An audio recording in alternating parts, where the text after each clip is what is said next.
ain't the king of the temples too. Don't let them rise and make a fool of you. Let your soul feel whole and refuse to let them in. Let your light shine bright and learn to see again.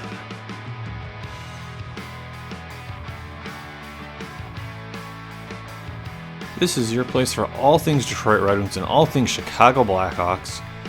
This is the Stickblade Podcast with your hosts, Jordan Linscott, David Barnhouse, Nick LePage, and Tim Stompanato.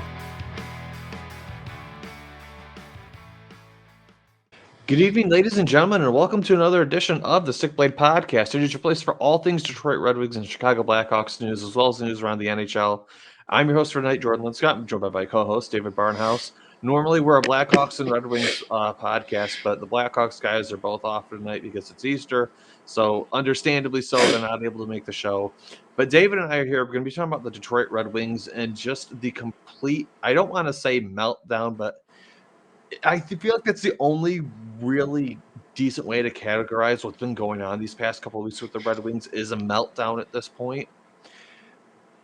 Everybody, again, welcome to the show. I kind of want to start off this show by saying the Detroit Red Wings, over this past, I would say 2 months, really found a way to take a certified playoff spot and basically flush it down the drain. And it was crazy because when was the Chicago game? It was like February 25th or something, right? And the Wings were pretty comfortably in a playoff spot at that point. They weren't, top of the division like the Bruins are right now, but the Red Wings were in a playoff spot.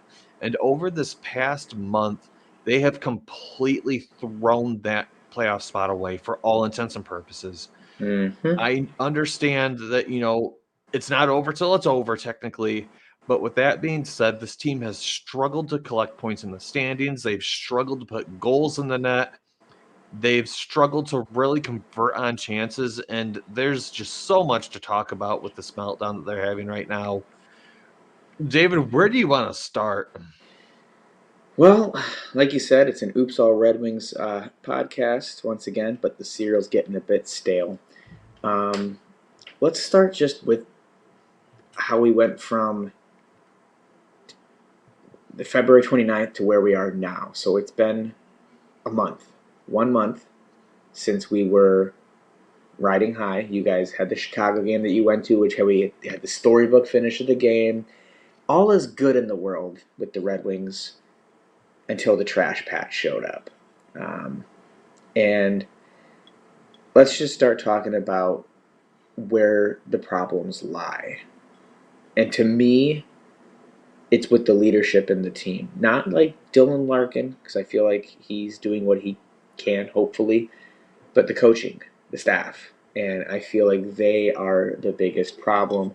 And I got into not arguments on Reddit, but discussions where people were not trying to blame, like, coaches don't make the players miss shots and do this stuff. And I'm like, coaches set them up to succeed.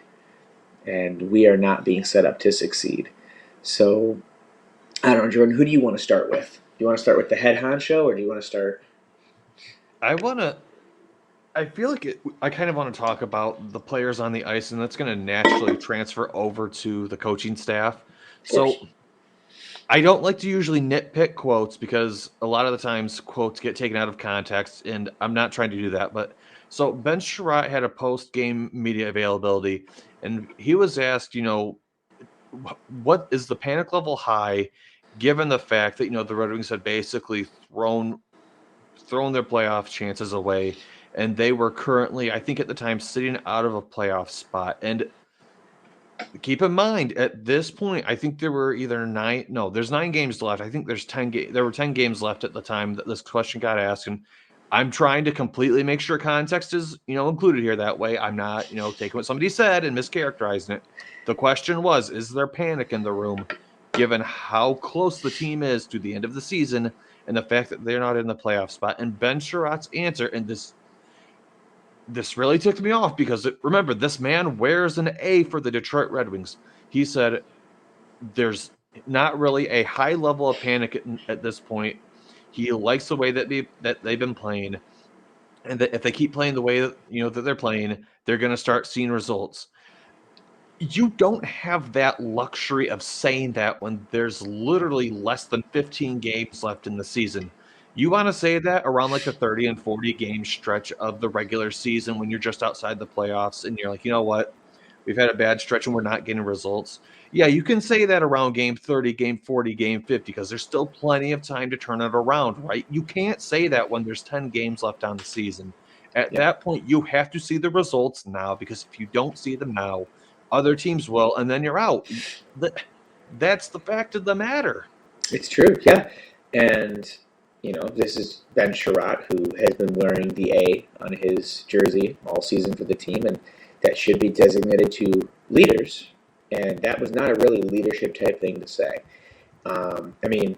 We have probably the best player on our team currently, Lucas Raymond, and him had a scuffle. I missed the show where I believe you guys talked about it, but there was a scuffle during practice, and people were like, oh, game over, blah, blah, blah. Whereas you and I were like, this could go one of two ways. This could fire up the team and lead them to being like the St. Louis Blues. Are we going to win the cup like they did? Probably not, but this could reignite that team. It did not. But he and Raymond had actually been better players on the ice since then. But his quote was more recent, like you said.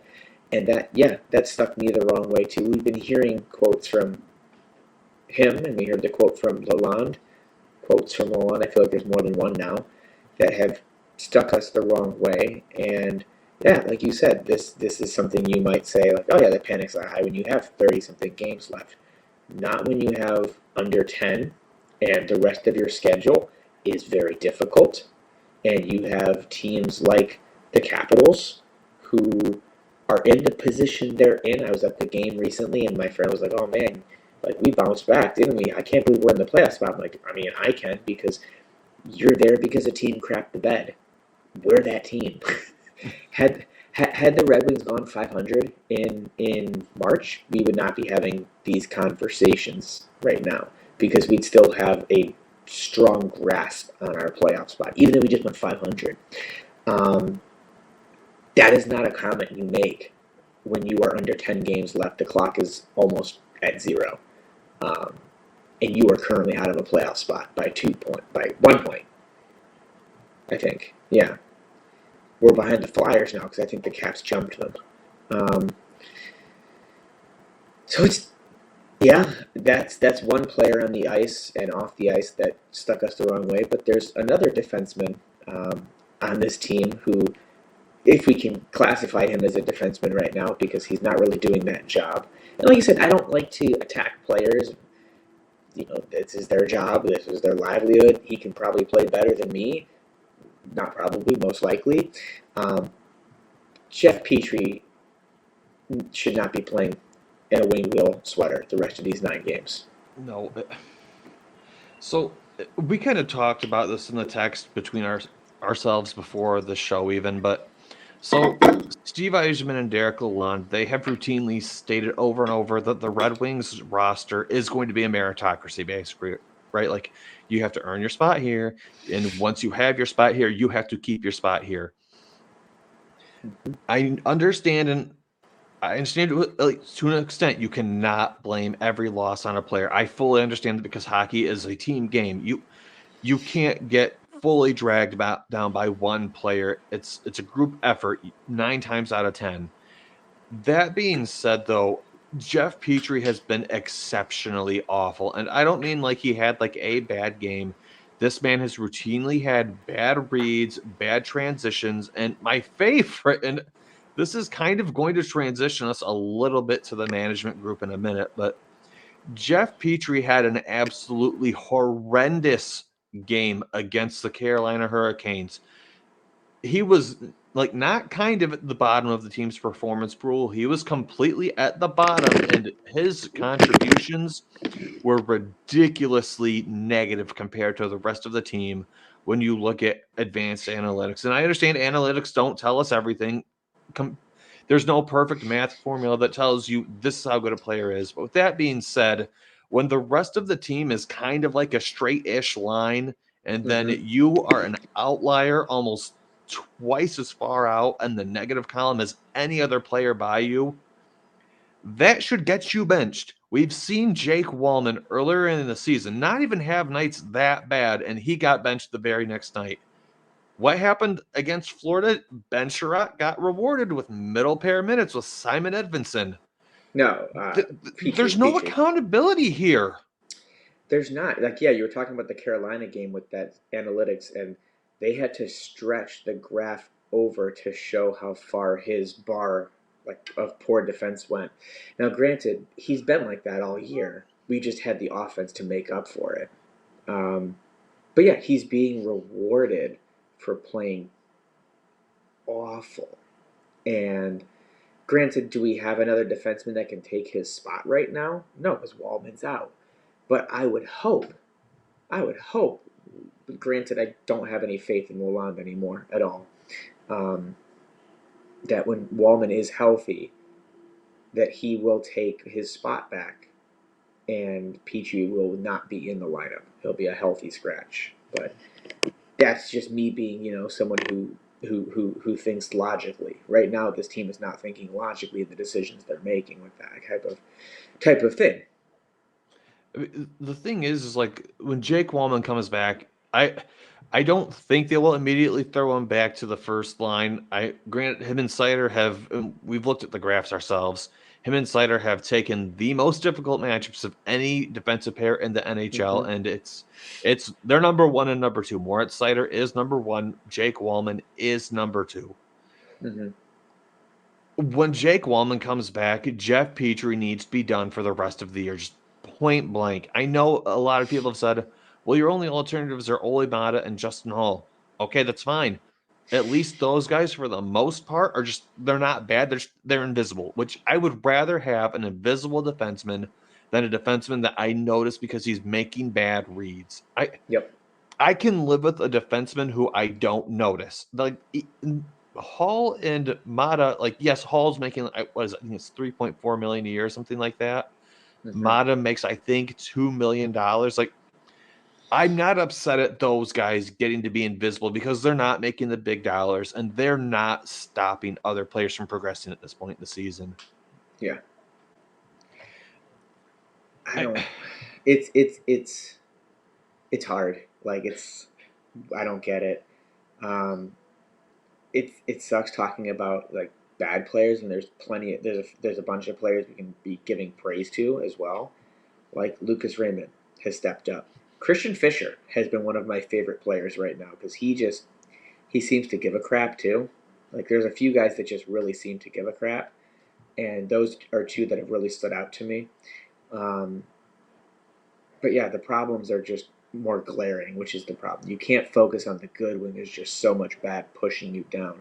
With the Sherratt comments, with Petrie's abysmal play, with the coaching, because you hinted at it with the coaching decisions of rewarding minutes and all these things, and that just brings me to wanting to talk about our coaching. I mean, Alex Tanguay, assistant head coach, special teams dude.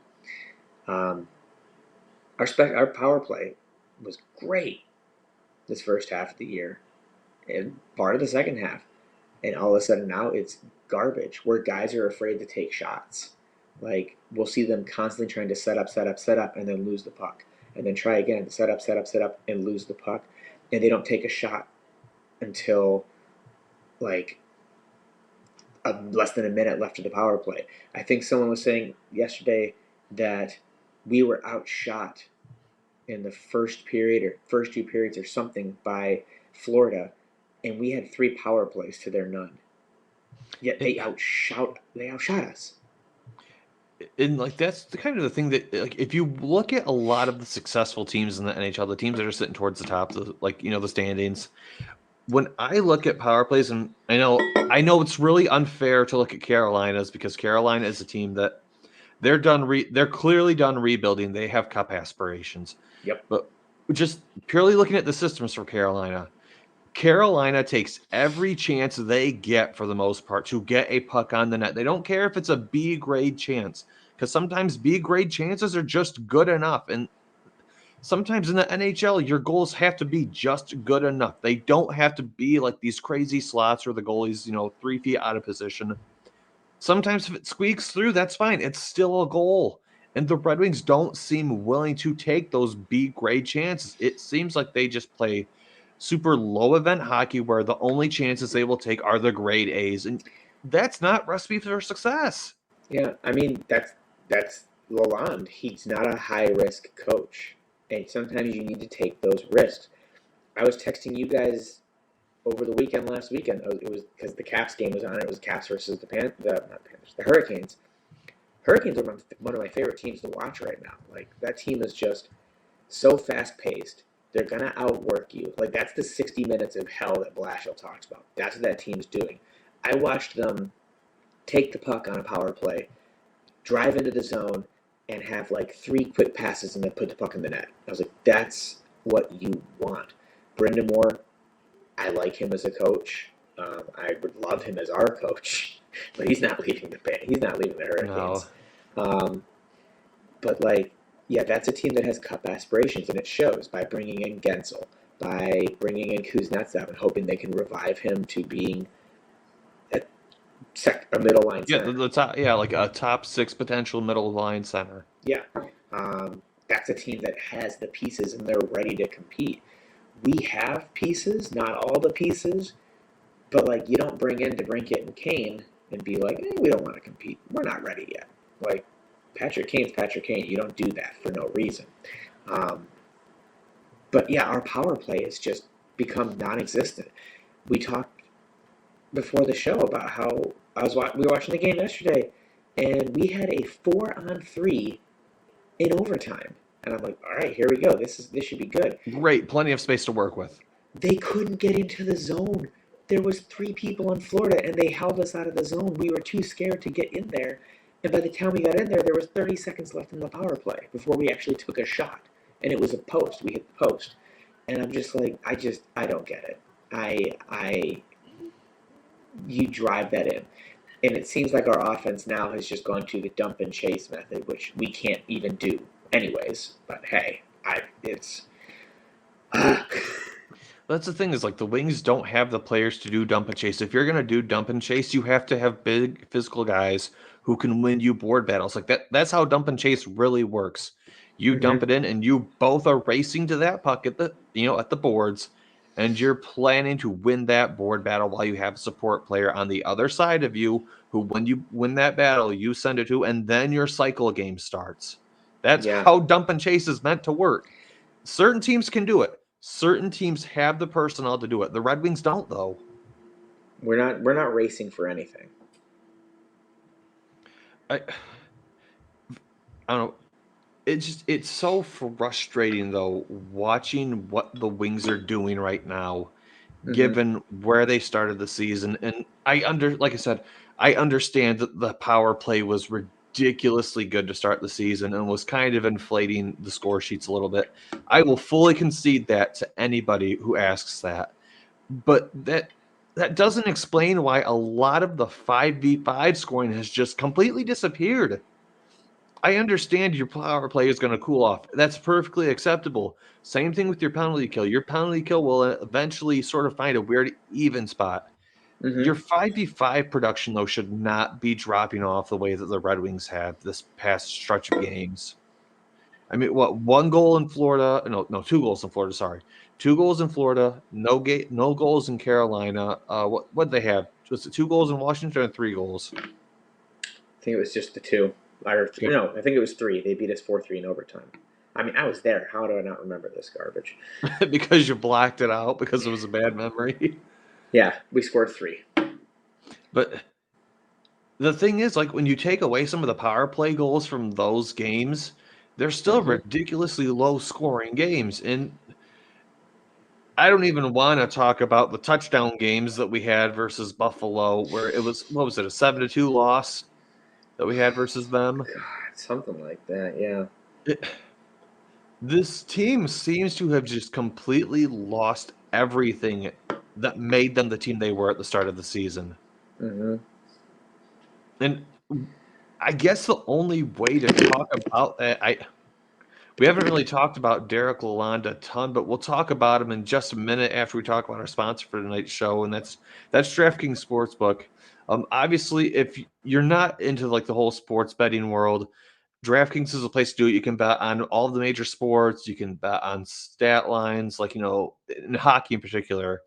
You can bet on, who's going to get the first goal. You can bet on the goal totals. You can bet on, we talked about the playoff race. You can bet on the playoff race if you want.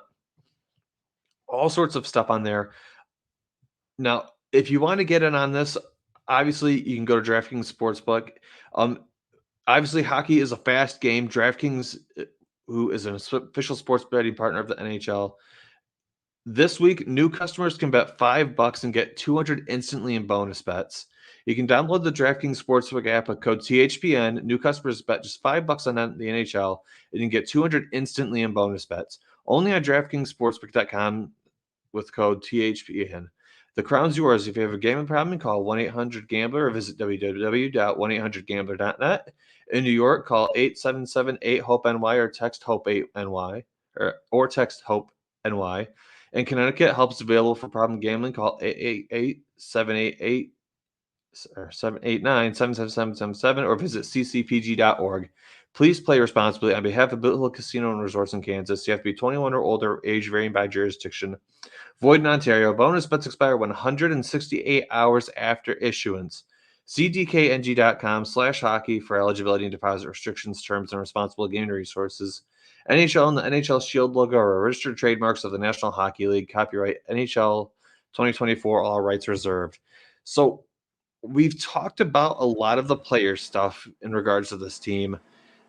And the power play, I feel like, is a good segue into coaching with this team. Alex Tanguay, we've talked about it already. He's sort of the special teams coach, in particular the power play guy for the Red Wings. I guess I just don't understand why at this point in the season, if you're the Red Wings, why would you not adapt a style like Carolina has on their power play or like Florida has, where if you see a shot, you just take it. Like you don't sit and wait for, the A+ 99% chances going in. Why not just start throwing those 75, 80%ers? Like some of those are going to go in. The reason why I told you earlier is because Lalonde is not a risk-taking coach. Look at how Seider's game has changed since Lalonde took over, to be specific. He's not as aggressive of a defender as he was under Blashill. So you're not going to take those shots, Jordan, because, like you said, you're not going to take that risk. You want that 95, 99% chance it goes in, which it's never going to go in when you don't shoot.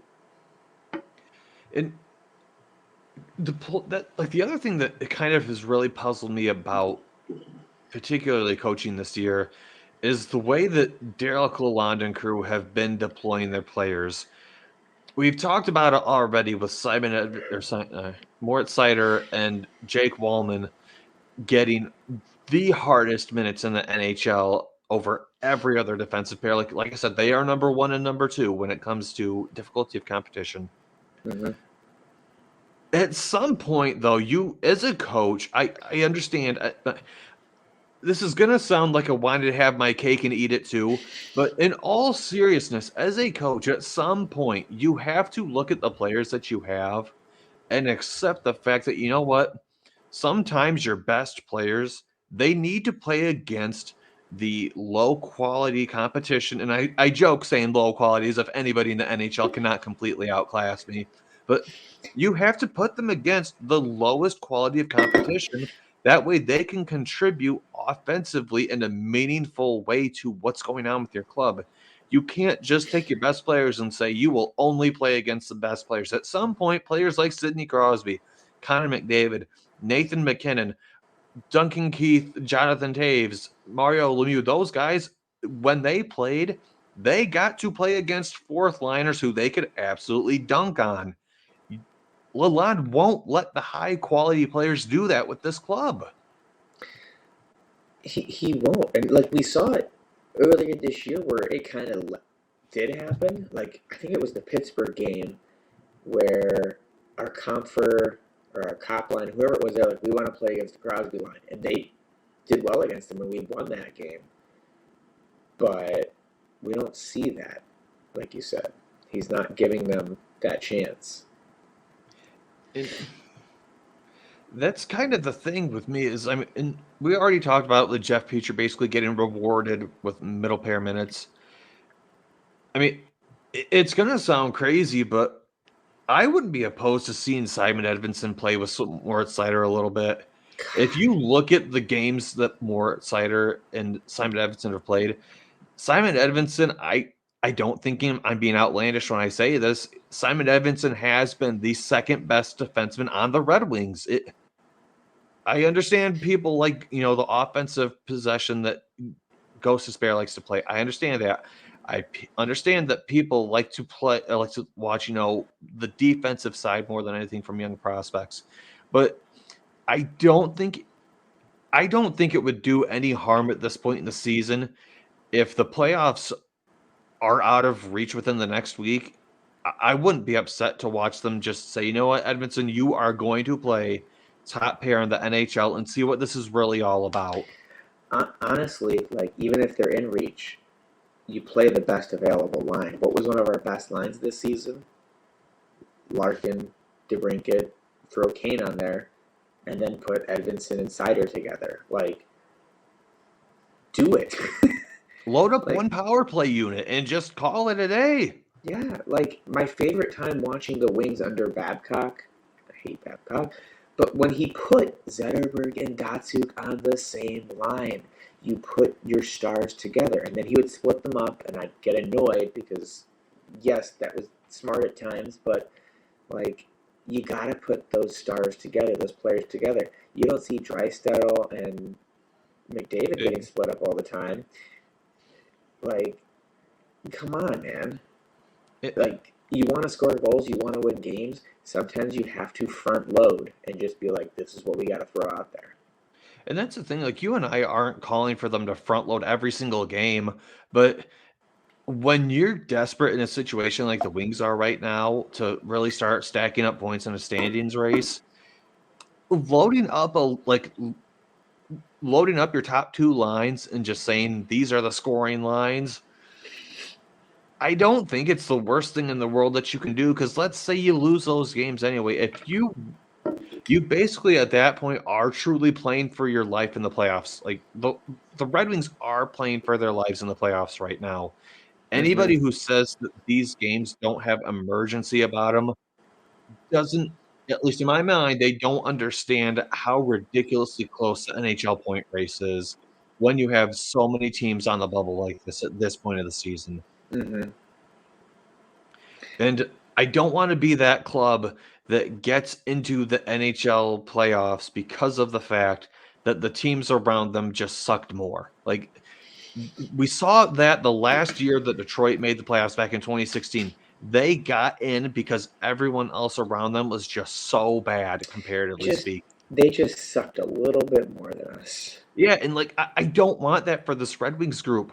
I want them to walk into the playoffs with a sense of, yeah, like, we clearly beat the competition to get here. Like, we didn't get given the spot. We earned this spot. God, and it's crazy to think, like, not even a month and a half ago, we were like, man, we're going to be in the playoffs. We can make a run. Right now, I'm just like, we're making a run to the golf courses. I don't really know what the fix is. I mean, actually, I have an idea for the fix, and I guess it's going to take us into the upper management. The trade deadline's coming past, David. I have to ask, and I told Tim and Nick this last time that I talked with them. I think that Steve Yzerman made such a mistake not making any moves at the trade deadline, and I didn't want Steve Yzerman to sell the farm. I did not want him trading, 3 first-round draft picks away for players, and I didn't want him trading, all this other stuff away. But when I see what other general managers paid for star-caliber players, Steve Yzerman could have absolutely paid those prices, and he could have paid more, I think, and it still would have been fine. Yeah, I mean, one of the defenders you wanted, Noah Hannafin, his trade wasn't that bad. Like Eiserman could have made that trade. Like, like, could you imagine this team with Moritz Seider, Simon Edmondson, Noah Hannafin, and Jake Wallman as its top four? That's a real top four. Yeah, and like standing pat, I don't understand, especially when that was the beginning of our slump. Yeah. And it's like, you have to do something to shake it up. There was the rumors of Berggren possibly being traded, and as much as I love Berggren, if it meant getting that defender in that could help, one, keep Petrie off the ice, and two, improve this team for a playoff push that it sounds like we wanted, but now apparently we weren't expected to be there. It's just, I don't understand it. And is Eiserman on the hot seat? No. But I think his seat's starting to get a bit warm, especially with this offseason coming up and where we are.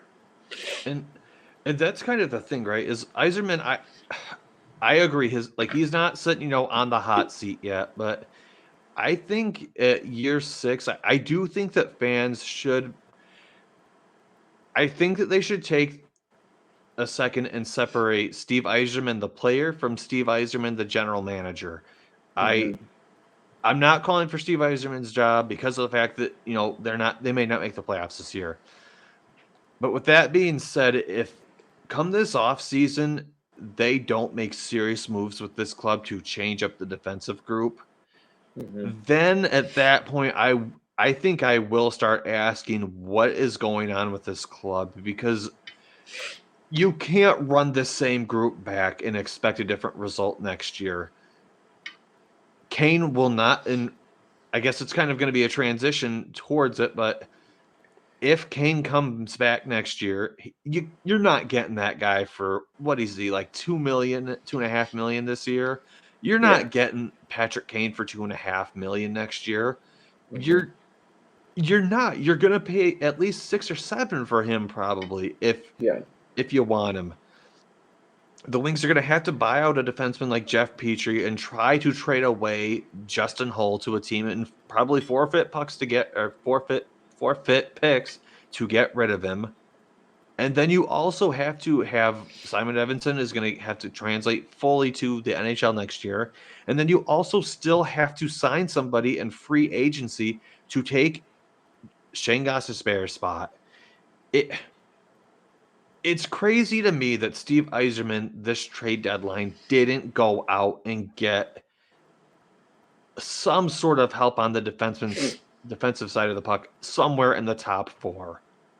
Like, we did make the huge deal, Jordan. You forgot about the huge deal getting the patch of priority on our jersey. That was the biggest trade deadline deal. I don't know.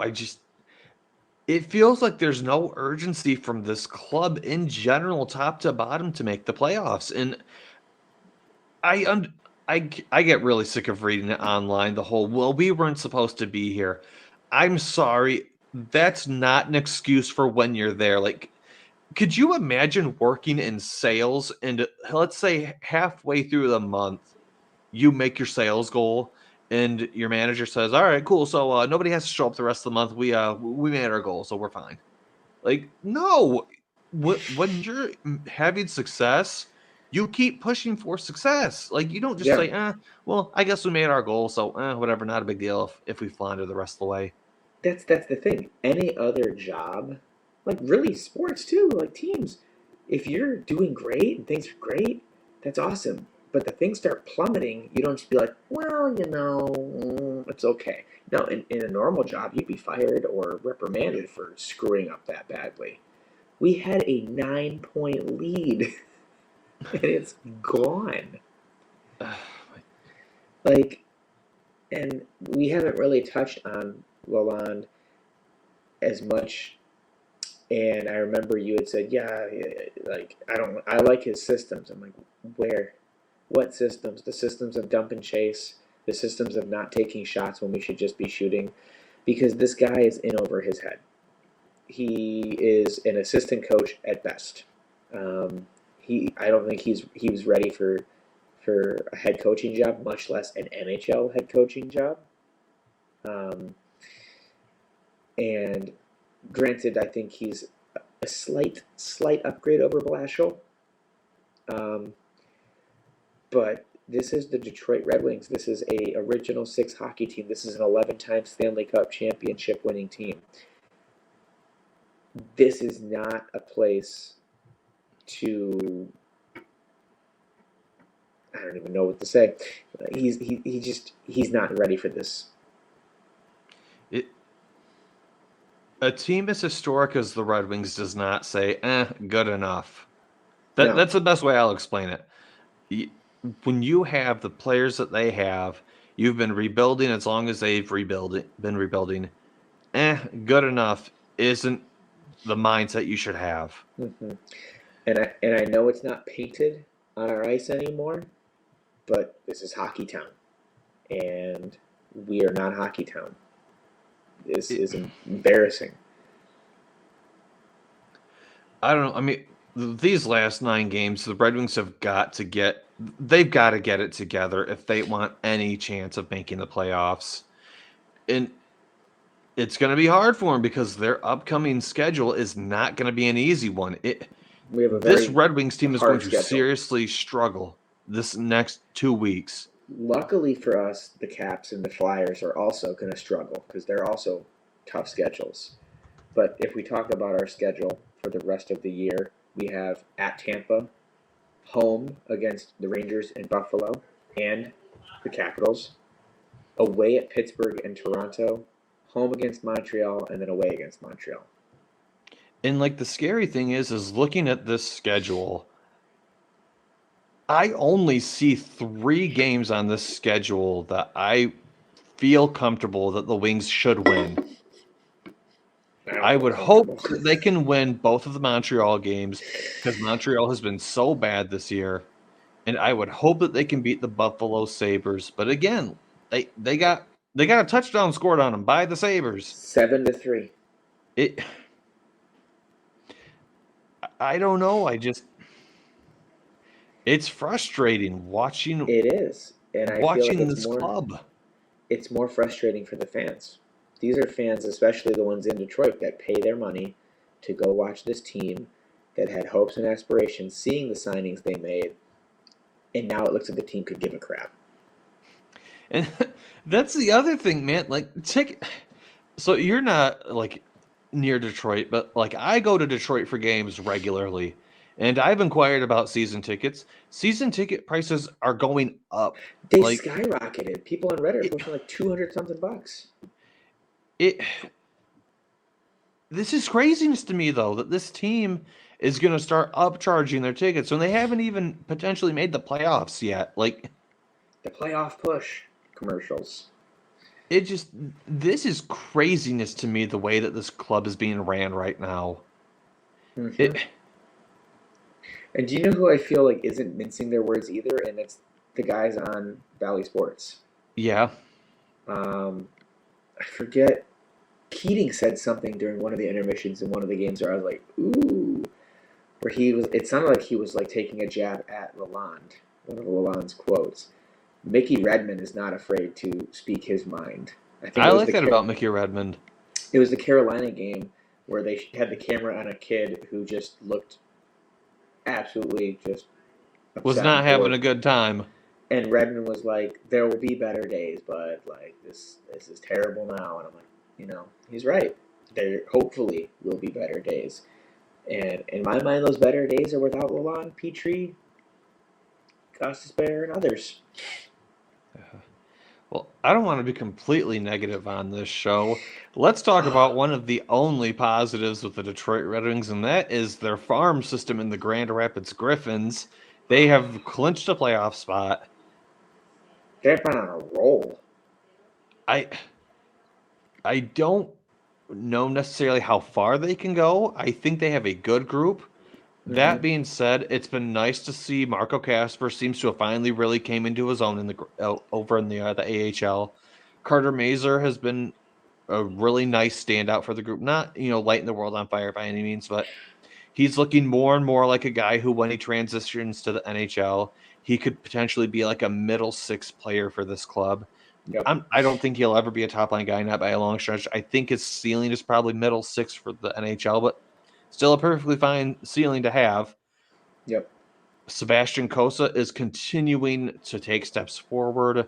So, as much as the regular club has been frustrating fans, I do think when you look at their farm system, there is a lot to be happy about there. Before he got hurt, Sandin Pellikka was getting Erik Karlsson comparisons and praises. Like He's been it, playing it really well in the playoffs or he did play in the playoffs for his team. like Over. it would be a lie to say that there are, like Mickey Ribbon said, there will be brighter days later. It would be a lie to think that there won't be, brighter days when a lot of these kids from Grand Rapids transition over to the NHL. But man, right now, it's hard being a Wings fan and Yeah. not getting to Oof. routinely watch the Griffins and understanding that, like, we're going to look to free agency for help, but there is some help coming from within the pipeline, assumedly.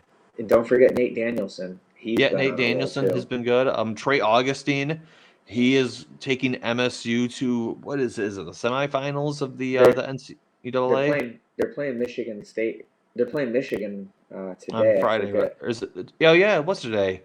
Yeah. I But saw it on TV and didn't turn it on because I was doing something else. But that's the thing that, like, there is actual hope in the Red Wings pipeline. Yeah. And it's tough, like you said. But then, like, our young guys, like we said earlier in the show, Raymond has been on a roll, and it seems like he is just fighting to win. He had the one goal and like 2 seconds left in the game to go to overtime last week or 2 weeks ago. It's just we need the rest of the team to give a crap like them. Like, if the rest of the team, I think I said this in our text thread, had the drive that Raymond has had as of late during this losing streak, we wouldn't lose a single game. Like, the effort he puts in, like, it was the game yesterday. He was, like, battling the Florida Panthers and, like, got taken down and got right back up and kept trying to get the puck. Like, he got knocked over, got on his feet with the puck still and kept going. And I'm like, we need that. Take the A off Sherratt, slap it on his chest. That's the thing. Lucas Raymond, when Dylan Larkin went out the second time, Lucas Raymond, he attempted to step up for the club in the way that Larkin does. Yeah. I mean, we kind of already talked about the schedule that's coming up, so I mean, there's really no need to do like a ton of like the flash forward, flashback segment that we've done. We've kind of talked about that during the show. Yeah. I want to close by asking this question because I feel like this is an important one. We haven't really talked about this a ton. What do you think is going to happen with Patrick Kane re-signing in Detroit? Do you think that if it's dependent on whether we make the playoffs, or do you think that this is close to home, it works for him and his family, this is where he's staying? Because I would be lying if I thought to myself, you know what, even though the Wings missed the playoffs, I think Patrick Kane will want to stick around.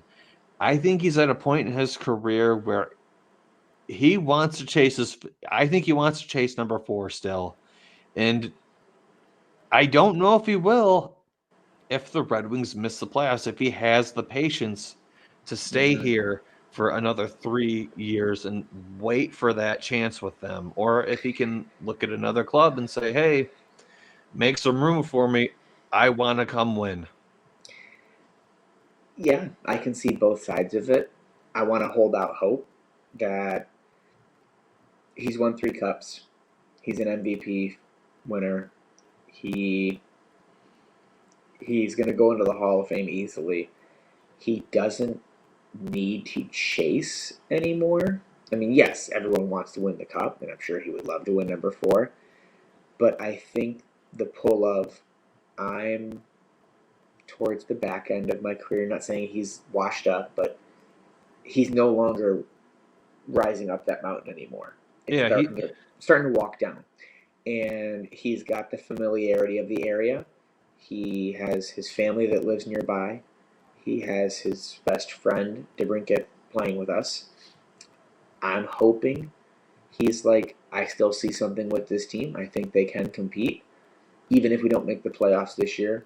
And he re-signs to a 2 or 3 year deal. So if he signed a 3-year deal, I think that would be perfect for the Wings. Yep.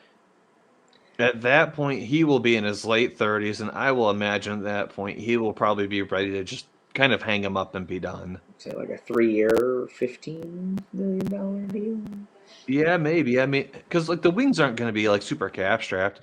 Moritz Seider and Lucas Raymond are going to get deals this summer. That's a given. Joe Yeah. Veleno, I think, gets another deal this summer, but he's not going to be crazy expensive. Yeah, I think if Yeah. Detroit is smart, they will try to get a 3-year deal done with him, right around the $5 to $6 million range, and I think that's very, very fair. Yeah, a full season with Patrick Kane, I think, would do wonders, and I think he could hopefully see that. I don't think, because Nick, of course, is like, he's coming home, he's coming home. I don't think he's going back to Chicago. Nick, sorry. Dude, Chicago management said they wanted to move on from him, and They did. They never even called him, dude. Come on, Nick. Yeah, I don't think he goes home next year. Even if he doesn't come back to Detroit, I just don't see him going back to Chicago. Management very clearly said they want to go in a different direction. Yeah, I want him to stay. I would love for him to stay. I'm 51% he stays. 51%. I'm just half and half, like, because the Wings are beating us down right now, man. I hope, and I don't hope this, but the fans really need to let them hear it. Yeah. And they need to make themselves vocal. They need to, and I hate to say it, they need to boo this team. Like, hey, you're playing for us and you suck. Well, I mean, that's kind of the interesting thing. Like the other night, I got one of those surveys online asking questions about the Wings because Big Brother, everybody is connected. You know, all these companies can see where you shop, what you shop for, what you buy, stuff like that. A lot of people don't realize that, but in those little end user license agreements that you sign, that Yep. stuff's all in there. Like, but so anyway, I got an email the other night, and it was a survey asking me all about stuff with like the Detroit Red Wings, and I was brutally honest because that's the only way that clubs are going to move forward is by fans and teammates and players all being honest with what's going on. Mm-hmm. That's the way that things get better. As much as the whole trust the Iser plan, stuff like that, like it's fun to buy into. You do also have to have an element of truth there to what you're doing with your club. Like you have to have transparency. You have to have an actual plan. There has to be a roadmap for what you're doing. There has to be results at some point of this plan. And fans, as much as people say, well, the fans aren't on the ice playing, the fans do a lot with the team in terms of giving them money, assets to buy players, things to do with like the team. Mm-hmm. The fans aren't a non-factor in this equation.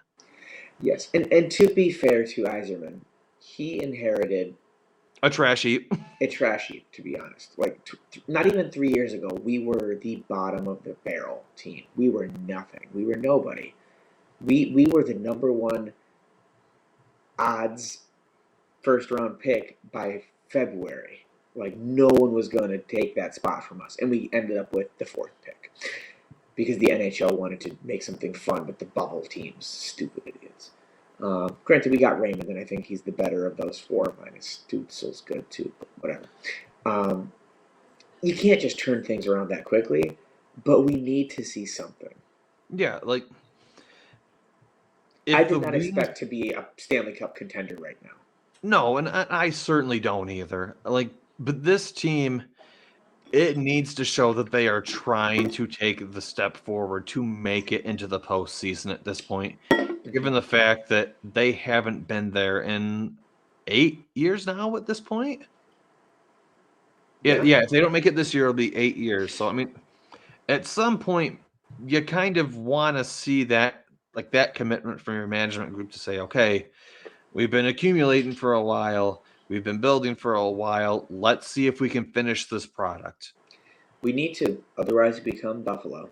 Yeah, otherwise you become Buffalo or the Minnesota Wild, and you spin tires all the time.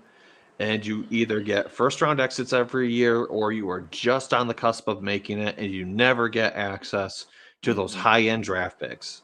Yep. I mean, we don't get access to them anyways, but yeah, we don't, but maybe that will be the silver lining for this Red Wings team. We'll just completely suck it up for the rest of the year, and then we will win the lottery and get the first or second overall pick, and then we can watch the rest of the NHL be absolutely seething mad as we say, no, we're still negative positions in the draft lottery when you look at everything that's happened since we've been eligible. Well, as of right now, the highest we can pick is the 4th pick. We have a 3.2% chance of getting the 4th pick. So in the words of Jim Carrey, you're saying there's a chance of getting the 4th overall pick. Yes. But no, I thought it was important to talk about this club and where we're at. I mean, it's not very often we get to have like a full sit down and really discuss what's going on with the team. And this is an important time to do it. The Wings, this is the closest the Wings have been to a playoff spot in 8 years. That's notable. That's something that fans have been clamoring for a long time now. Mm-hmm. I don't think I have anything else for us to talk about if you don't, David. I do not. Let's hope the team can turn it around with these 9 games. I hope so. We'll see within the next couple of weeks if they can turn it around or not. Like I said, 9 games, sorry. This game in this season is going to be wrapped up, and we'll see where the chips fell. But with that being said, that's going to be our show for tonight. For your host, Jordan Liskett, for my co-host, David Barnhouse, thank you guys for tuning into the show and checking us out. Feel free to give us a like, follow, share, retweet, whatever the social media currency is on the platform you found us. We are all over the internet, so feel free to check us out wherever you get your podcast fix from. We will catch you guys back all here next time for another edition of the Stick Blade Podcast. But in the meantime, you all stay safe, take care of each other, take care of yourselves, and we will see you guys on the next one. Take it easy.